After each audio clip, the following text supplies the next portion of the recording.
Bueno, buenos días, bienvenidos a esta primera entrevista en vídeo de Un Libro al Día. En el blog hemos tenido ya entrevistas por escrito, la mayoría. Hemos tenido alguna entrevista por audio, pero esta es la primera entrevista que estamos haciendo por vídeo. Por lo tanto, vamos a ver qué tal sale la experiencia y si continuamos luego con otras entrevistas semejantes. La invitada de hoy es una persona, en fin, que creo que es interesantísima. Espero que todos compartáis esta opinión después, al final de la entrevista. Es una autora, traductora, ilustradora, editora, en fin, tiene muchas facetas que después iremos comentando. Muchas gracias, Ana, y bienvenida a Un Libro al Día. Nada, muchas gracias a vosotros, muchas gracias a ti, Santi, por el interés. Me siento muy honrada. A ver si es verdad esto de que después de que yo hable, la gente se queda con una buena impresión. Sí. Bueno, voy a empezar haciendo una pequeña introducción de Ana para quien no la conozca, aunque creo que, en fin, mucha gente seguramente la conoceréis por sus traducciones, por sus obras o también por su perfil de Twitter, que también es muy interesante de seguir. La mejor forma de acercarse a Ana y en fin, a su trayectoria creo que probablemente es ir a su página web. Aquí está la página web de Ana Flecha Marco, que tiene centralizada toda la información. Y como se puede ver, como mencionaba ahora, es una persona que tiene una variedad de facetas que es muy interesante. Hoy la entrevistamos sobre todo como escritora, por lo tanto aquí tenemos las obras que ha publicado. Piso compartido, que ya está reseñada también en Un Libro al Día, que se puede visitar la reseña. Literatura infantil y juvenil, después si tenemos tiempo podemos hablar un poco también de este tema. Las dos novelitas nórdicas, que es el libro del que vamos a comenzar a hablar hoy, porque es el que está asociado a la reseña que se va a publicar en breve. Y bueno, tiene también ediciones anteriores de sus obras y también ha participado en dos curiosas antologías, el libro de Satán y el libro de los perros. Creo que probablemente, Ana me corregirá después, pero creo que su faceta principal o la que le ocupa más tiempo es la de traductora. Tiene una amplísima trayectoria como traductora, fundamentalmente del noruego, pero también del inglés, por ejemplo. Aquí hay algunas de sus publicaciones, como se puede ver, para adultos y para público infantil y juvenil. Bueno, luego quizás nos podrá comentar algunas de estas publicaciones. Los inquietos de Lynn Ullman, por ejemplo, es una de las últimas que se ha publicado, una de las últimas traducciones que se ha publicado. Y en su faceta de traducción infantil y juvenil hay en particular dos libros a los que yo ya les tengo echado el ojo, que es Esta olla pirata de Neil Gaiman y Esta Navidad a todo gas, que seguro que a mi hijo la cuestión de los pedos le va a encantar.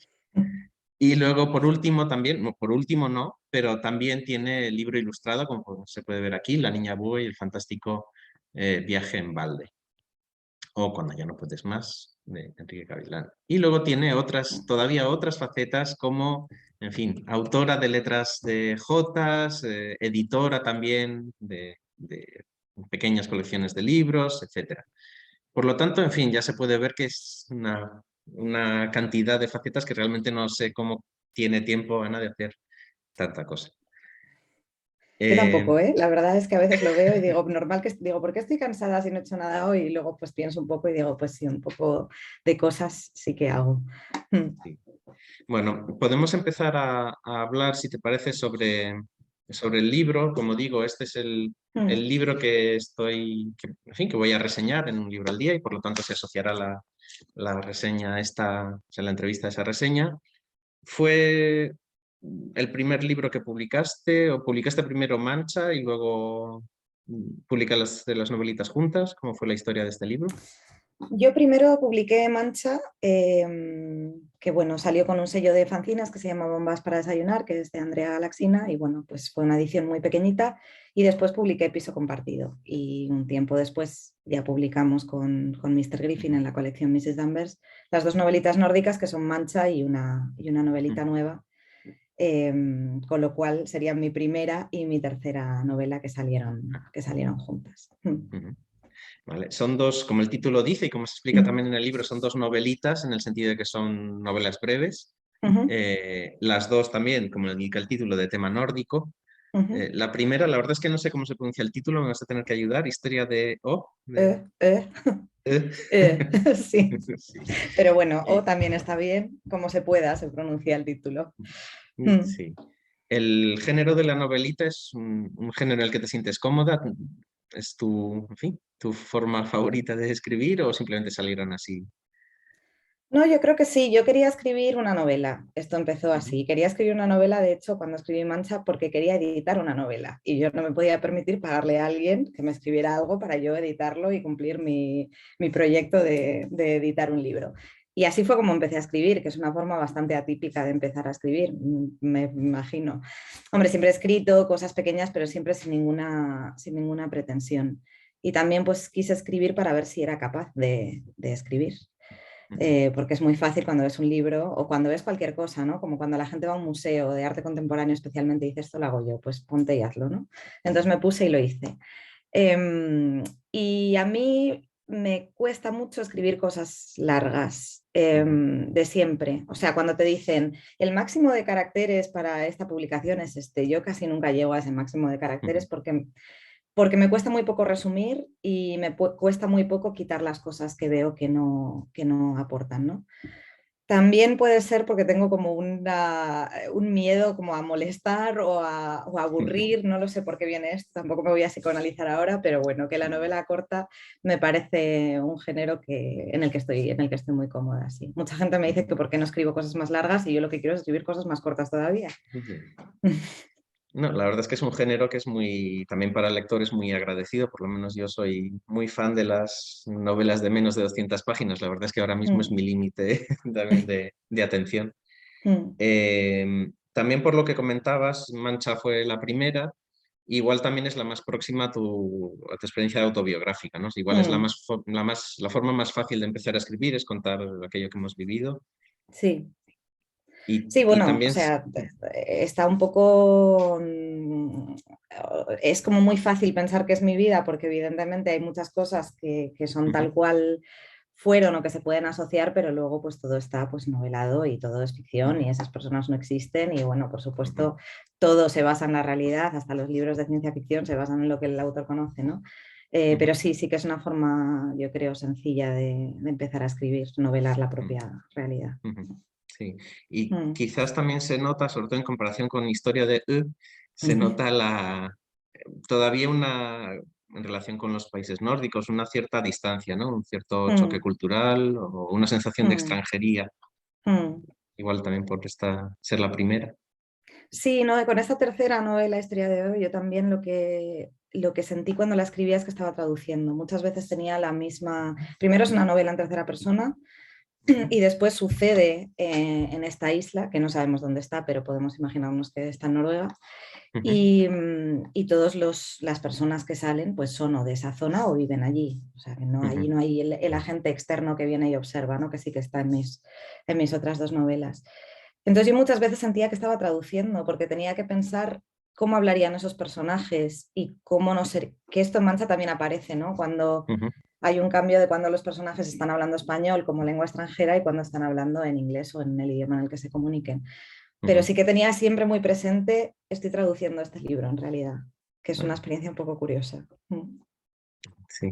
Hombre, eh, tú en alguna ocasión has mencionado también que, en fin, una cita que leí tuya por Twitter, no sé si realmente fue así, que decías algo así como que no traduces mejor por ser escritora, sino que escribes mejor por ser traductora, o algo Mm. semejante. Mm. Sí, Que al lo final pienso sea de así. verdad, sí, muchas Ujú, veces y eso. A veces ya lo estoy empezando a ver, que no sé si son impresiones mías, pero sí que noto que, por ejemplo, en artículos de prensa donde se habla de libros que he traducido yo, se me está citando mucho más y se me cita mucho más que a otros compañeros y a lo mejor es porque escribo. No lo ujú, sé si esto es así o ujú, es porque mis editores insisten que seguramente también sea esto, en que se cite a los traductores, que esto también puede ser. Pero yo entiendo cómo funciona una novela porque, o bueno, y la entiendo un poco mejor de lo que lo entendía antes porque traduzco y porque estoy en ese contacto con, con el reescribir cosas que han escrito otras personas, ¿no? Y con esa lectura profunda que es ujú, la traducción. Y es lo ujú, a lo que más horas dedico, como has dicho al principio. ujú. O sea, es Sí. mi profesión realmente, sí. Y eso habría, entonces, entre Mancha y Historia de U, sí que habría un Mm, cierto paso de conseguir ponerte en el lugar del otro, en este caso el otro noruego, ¿no? mm. ¿Dirías que se consigue en algún momento llegar a conocer una cultura que no es la propia? ¿Se puede llegar a dar ese paso o siempre hay una separación, una distancia? Es una pregunta muy difícil. yo creo que sí, en la misma medida que podemos comprender a otra persona que comparte nuestra cultura, porque una cultura es una cosa muy compleja que se compone de pequeñas culturas, ¿no? O sea, cuando eres pequeño, este primer choque cultural de ir a casa de un amigo y ver que las cosas se hacen de otra manera, eso Ujú, también es un choque cultural y ujú, podemos llegar a entender a ese amigo y a su familia si vamos más veces a esa casa y estamos en contacto con esa persona, pero seguramente no entenderemos la cultura de esa casa igual que la entiende nuestro amigo que ha nacido en esa casa, ¿no? Y ujú, con las culturas extranjeras pues pasa un poco lo mismo. Siempre las vamos a mirar con cierto extrañamiento y siempre las vamos a mirar desde fuera y sobre todo con el marco de lo que ya conocemos, pero si tenemos la mente abierta y tenemos ganas de verdad entender y observar lo que está ocurriendo a nuestro alrededor, yo creo que sí que se puede llegar a ujú, conocer otras culturas de manera bastante profunda. ujú. De hecho, hay algo que aparece bueno, aparece en Historia de pero también aparece en Piso Compartido, por ejemplo, que es la idea de escuchar, ¿no? Aparece Mm, grabar al otro, en el caso de Historia de se graban cintas o en fin, se graba la voz de los otros. En Piso Compartido también casi toda la novela es escuchar lo que cuentan las otras, las mujeres, y se mm, les cede la voz también en varios momentos. Eso forma parte, yo creo que forma parte de tu personalidad, pero también de tu forma de escribir, ¿no? mm. Sí, no es algo que me interesa mucho. El escuchar y sí, el poner el micrófono en otro sitio, ¿no? Que bueno, que esto lo hago siempre, esto también lo digo siempre, que yo escribo y traduzco porque soy muy cotilla. Cuando me dicen, ay, la oralidad, qué bien has captado la oralidad, dices, pues por poner la oreja, yo me siento en una terraza y estoy a mi conversación y a la de al lado, o vas a la playa y estás escuchando cómo habla la gente, no tanto por enterarte del contenido, sino como por saber cómo hablan las personas, ¿no? Y bueno, me gusta poder aprovechar todo este cotilleo en algo que en este caso es la literatura. Mm. Mm, Sí, y me parece interesante eso, que en los dos casos hay un momento en que llegas incluso a dejar de ser, bueno, la narradora o el narrador mm, cede la voz, deja que sean los personajes los que directamente intervienen. Y eso, en fin, creo que tiene también que ver con esto, dejar que otras voces también se cuelen y se mm, mezclen con la nuestra. Hay una idea también que se relaciona con esto de las cintas, que aparece tanto en Historia de hoy como en Piso Compartido, parece esta idea de conservar algo que se está perdiendo. En el mm, caso de Historia de hoy, para quien no haya leído las novelitas o para quien no haya leído los argumentos, se trata de una isla que por el cambio climático parece que va a quedar sumergida debajo del agua, entonces hay que recuperar todo lo que se va a perder. En el caso de piso compartido, las mujeres que comparten el piso quieren recuperar o guardar sus palabras favoritas, sus expresiones favoritas en cintas también para el futuro. mm. ¿De dónde te viene esta especie de ansiedad de conservar lo que se pierde? Ya, no lo sé, nunca lo había pensado. A veces estas de las cosas que no había pensado hasta que me puse a escribir y me di cuenta de que me interesa muchísimo la memoria, ¿no? Que yo Mm, creo que nos interesa a todos, o sea, todos queremos perdurar, a todos nos cuesta imaginarnos un mundo en el que, de una manera completamente egocéntrica, pero muy humana, ¿no? Un mundo en el que no vamos a existir nosotros, en el que nadie se va a acordar de nosotros. Me interesa todo eso, el conservar la memoria de las personas y de los lugares, porque me parece una cosa muy útil. Pues lo mm, típico cuando estás estudiando historia en el colegio y preguntas, ¿y esto para qué sirve? Y te dicen, pues para no cometer los mismos errores, ya no solo para eso, sino para poder repetir los aciertos que ya se han dado, ¿no? Y no caer en esto que es muy de la hora, me parece, ¿no? El adanismo, el pensar que somos nosotros los primeros que hacemos las cosas, los primeros que somos tolerantes con otras ideologías, los primeros que somos abiertos y tal, y cuando miras atrás, pues te das cuenta de... Y en un país como el nuestro, pues es muy fácil perder esa perspectiva de la memoria, mm, porque tenemos ahí pues un hueco muy negro que nos hace olvidar que antes había otra cosa y que antes había otras personas y había otras ideas. mm. Conservar la memoria, la historia y también Mm, la lengua, ¿no? También creo que hay mm, también un interés o un cuidado en fin, por las hablas, los dialectos, las formas, en fin, mm, locales o antiguas de expresarse. mm. Sí, yo también siempre digo que piso compartido lo pude escribir porque tuve la suerte, que también es una desgracia por otra parte, ahora lo explicaré, de tener una abuela que era muy mayor. Mi abuela Ujú, nació en 1915 y yo nací en el 86, es una diferencia bastante ujú, grande. Entonces la suerte viene por un lado que yo estoy muy conectada con ese pasado tan lejano y con esa forma de hablar y con una forma de ver las cosas, y la mala suerte de todo esto es que, bueno, pues tu abuela se muere cuando eres joven. Entonces no puedes disfrutar de tus abuelos tanto como si fueran más jóvenes cuando has nacido, ¿no? En una lógica en la que no pase nada fuera de lo normal, ¿no? Pero entonces eso, esto me viene dado por este conocer esas hablas de esos momentos, me viene dado por haber tenido una abuela que hablaba de esta manera, ¿no? Y me doy cuenta muchas veces eso de que hay palabras que no he vuelto a oír. Y por supuesto no he vuelto a decir porque a lo mejor son palabras que yo ni siquiera había dicho nunca, que eran palabras muy familiares, pero que ya no están. Hay un pasaje muy bonito, creo que lo cité también cuando hice la reseña de Piso Compartido, en la novela de Kirmen Uribe, Bilbao, New York, Bilbao, no sé si la has leído, que también hay un abuelito que recoge palabras, las escribe en papeles y las lleva al banco para que las guarden, porque también tiene miedo de que se van a perder y cree que el banco es el lugar seguro para guardar las palabras. Es muy bonito también. Otra cosa que caracteriza mucho todas tus novelas, yo creo, y también creo que a ti como persona, es el sentido del humor. Son novelas que siempre tienen algún sentido del humor. Igual, Historia de Oz, que ayer igual es la más La más seria, por seria, ¿no? decirlo Sí. así, sí. Pero aún así siempre hay un sentido del humor. En el caso de Manchas, ese humor que se basa un poco también en en fin, las distancias culturales, los equívocos, las sorpresas de descubrir lugares y culturas nuevas. Y en Piso Compartido también un cierto humor un poco onírico, un poco surrealista por momentos, pero sobre todo un humor que me parece muy respetuoso, que eso en otras manos, Piso Compartido podría haber sido muy poco respetuoso con las señoras del piso y en fin, tu relato es en fin, cariñoso con esas mujeres, haciendo humor, pero de forma respetuosa, cariñosa. Me alegro mucho de que la veas así. Sí, no, porque al final son ellas las protagonistas y quería también, o sea, no conscientemente, yo en este libro no he dicho voy a no sé qué, pero yo me lo paso muy bien con gente de distintas generaciones. Ahora que a medida que me hago mayor, pues de repente tengo amigos más jóvenes que yo, que esto también es una novedad y es interesante. Me gusta mucho estar rodeada de gente de distintas generaciones y ver que, bueno, que las personas somos siempre lo mismo, ¿no? Que puedes tener muchísimo en común con una persona con la que tienes una diferencia de edad muy grande y puedes tener nada en común con una persona que ha nacido el mismo día que tú. Y eso sí que me interesaba reflejarlo, ¿no? Que las señoras mayores a veces las vemos como un ente de la señora mayor, ¿no? Una cosa muy homogénea y pues como todos los grupos que hacemos, pues ningún grupo es homogéneo. Tienen cosas en común, por supuesto, pero pues también, no sé, son personas muy complejas como el resto de nosotros. Quería también hablar un poco sobre tus traducciones. No sé si ahora mismo, en fin, no sé si puedes contar en qué estás trabajando ahora mismo, pero cuáles son las últimas que se han publicado. La de Lynn Ullman es una de las últimas en las que más se ha hablado, quizás.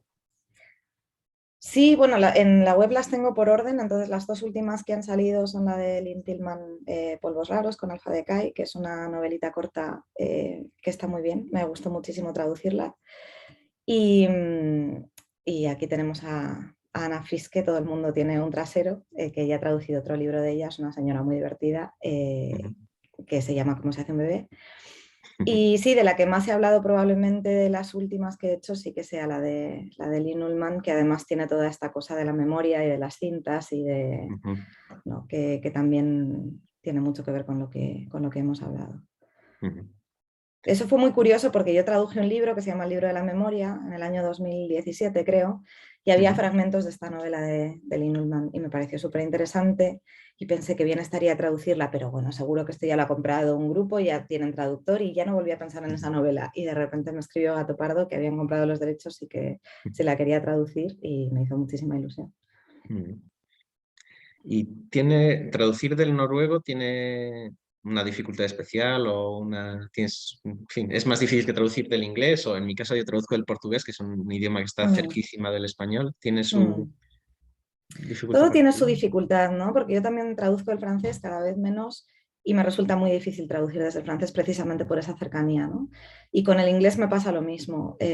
Pues con el inglés como lengua estoy muy cómoda, pero traducir del inglés me supone esta dificultad de no me puedo alejar lo suficiente del texto porque el español recibe mucha influencia del inglés, cosa que no ocurre con el noruego. Entonces esta distancia me resulta sencilla. Luego tiene otras dificultades, como pues, bueno, pues que material de referencia pues hay mucho menos.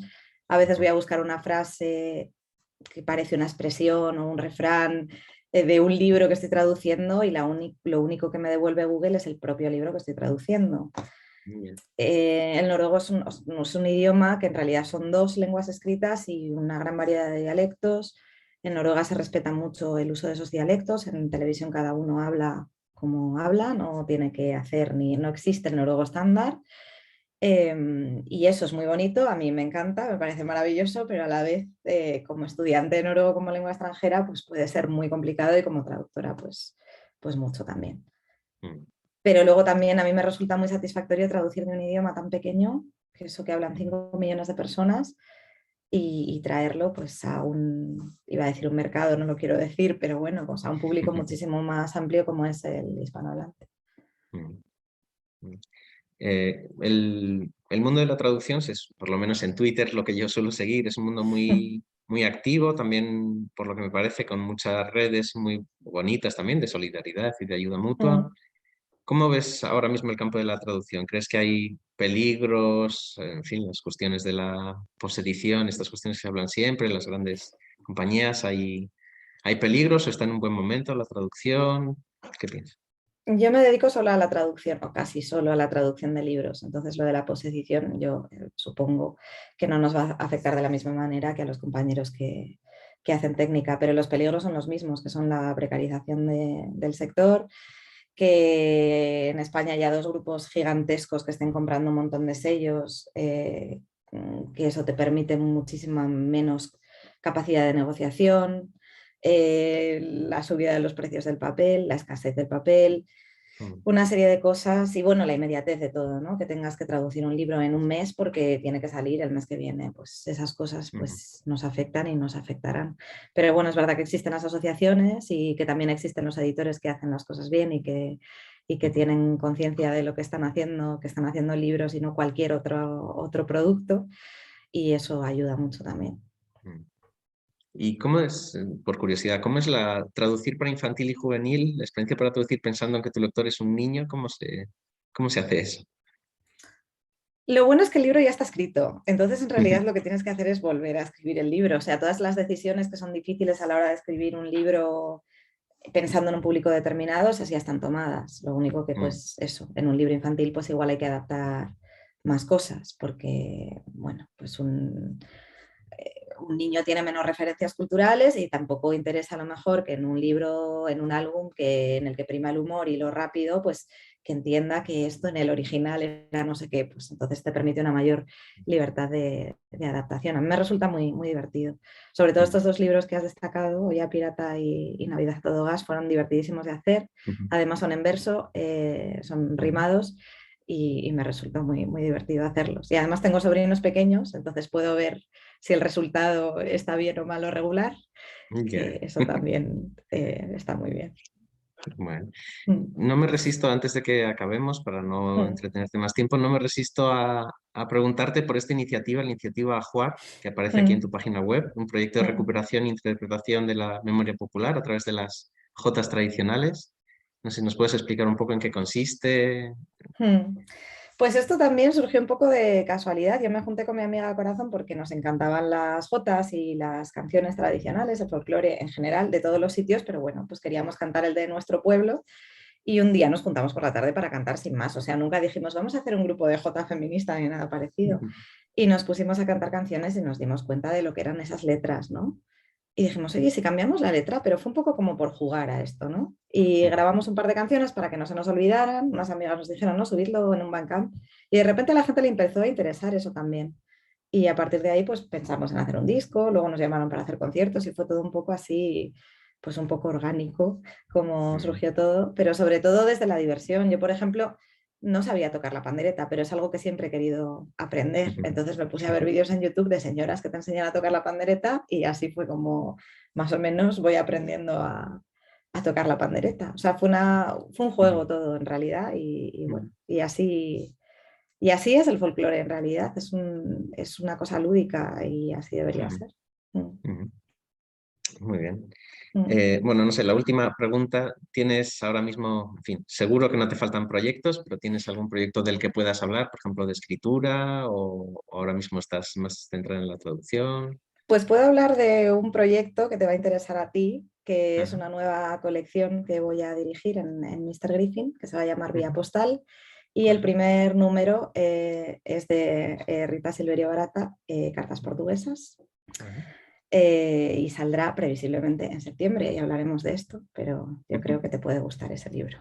Vale, sí, Mm, seguramente sí, seguramente sí. mm, Estaremos atentos entonces cuando salga. mm.